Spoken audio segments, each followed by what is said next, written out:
You've come at the perfect moment because Nona Peltier has joined me in the studio for business. Nona, business confidence, ooh, not good, yeah? No, it's actually quite poor and it's deteriorating further. And so we've had some pretty bad numbers in the past, but the ones that we've seen today basically are probably the first time we've seen them. Businesses' own view of their own outlook has fallen to the negative category for the first time in a decade, which is significant. You know, we're talking about a net 52% of businesses expect conditions to deteriorate in the year ahead, and that's compared with 44% the last month, and that's the lowest reading in 11 years. So serious concern, because if you look at the economy in itself, the ANZ, which is their survey, have suggested that, considering these numbers, you also have to look at where we are. So, for example, monetary conditions are pretty good. We've got fairly robust commodity prices, a positive population growth. But the risk is that we're going to talk ourselves into, a recession. And this isn't something that we've heard of for the first time. We've heard this before, and it's been a concern of the Reserve Bank governor.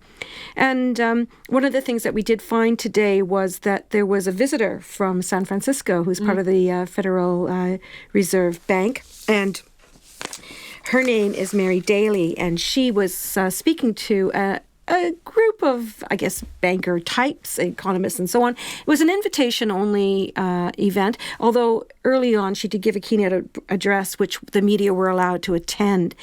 And she was talking about just the situation, because, of course, she'll know what's going on in the United States, and just how downbeat people are. And that this sentiment, which we're seeing in the UK and all over the world, is really flowing through.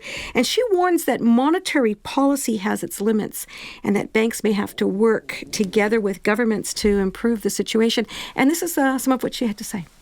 Right now, and for the last year, it's been like a strong wind blowing against us. And sometimes it gusts, but mostly it's just strong. So you've got the strong wind that sometimes gusts, and that's the overall level of uncertainty we're dealing with.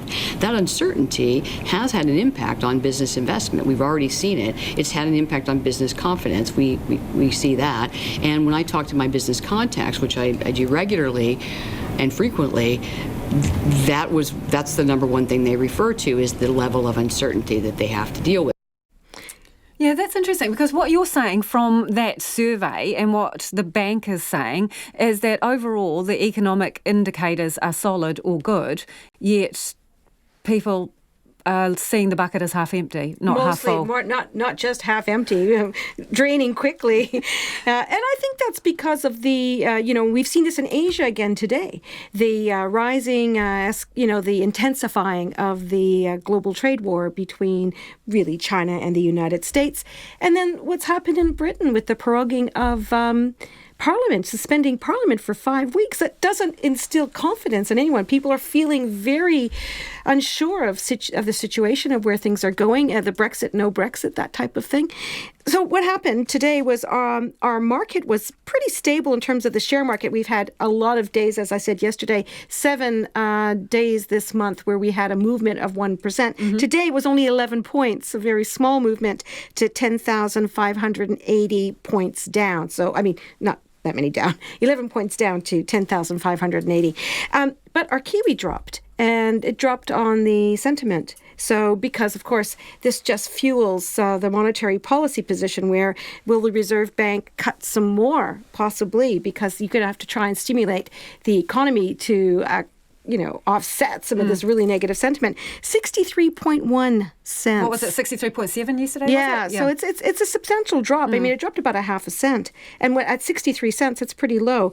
93.8 Australian and 51.7 pence. And considering the pence also fell, that just goes to show you just the level of where the Kiwi is because of our sentiment here.